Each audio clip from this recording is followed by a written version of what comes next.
In this video, I want to go over the month leading up to transfer. So today I am 2 days away from my frozen embryo transfer. It's a genetically normal embryo. We got it tested, and luckily for me, I think the month went relatively well. This month I had to go in 5 times before getting the final word today that we are doing a retrieval.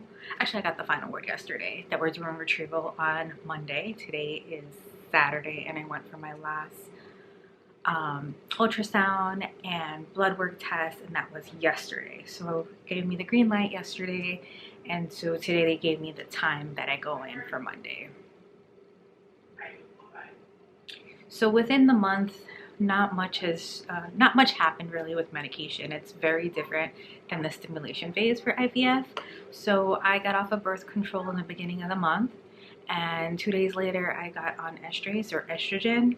I was doing that twice a week, 2 times a day, and then they upped my dosage to 3 times a day. So that's been consistent throughout the month, and if all goes well, I would continue that for another like 9 weeks if there's a positive and everything. About 5 days before transfer, they put you on Medrol and doxycycline. So one of those is a steroid and one of those is a antibiotic. The doxycycline is the antibiotic and the other one is a steroid. And it's basically because you're going to have this procedure and foreign things are going to happen. Foreign things are going to go inside of you. And then that same time you start progesterone oil. So that's when you inject right above your bottom. And so I've been doing that, and I do my progesterone shots on my own. So it's an experience. One of the things that you can do when you go to your clinic for your checkups, you could have them circle the region where you would take where you would get the shots, either if you're injecting it yourself or someone else is injecting it for you.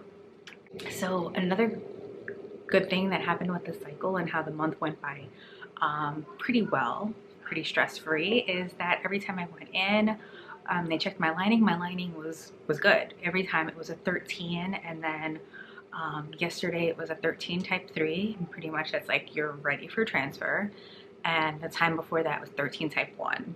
And they were just saying 13 prior to that. I don't know if they were saying like type something, but when I went in yesterday, they were like, "Oh, you're ready. Everything's good. Your left and your right ovaries are both quiet, so everything looks good. Your blood work, hopefully, is good," and it was. Your lining needs to be an 8 or greater, and like I said, mine was 13 for the whole time, the whole month. Every time I went in for an appointment, so that was it was good to know that was like one thing I didn't have to worry about. So I got my time for my transfer. It's 12:45. They want me to go in, and similar to when you do retrieval, no perfume, no fragrances. So basically like take a shower with like no soap, don't put on any lotion, and that's what I did for my retrieval. So I'm going to do the same thing for transfer. So they say to get there at 12:45, and I should be done in 2 hours. So I'll be done at 2:45, and after that, I'm gonna go straight to acupuncture. So today is Saturday. My acupuncturist is normally closed on Sunday, but she knows I'm doing a transfer, so she's going to allow me to come in tomorrow. So I'm gonna see her tomorrow at 10, and then my transfer is Monday. So right after my transfer, I'm gonna go straight to her and do another session, and that's just proven to be like the best way to do acupuncture for a positive result. So another thing that they told me to, I don't have to worry about eating or drinking when you do a transfer, but they said to start drinking water pretty much as I arrive.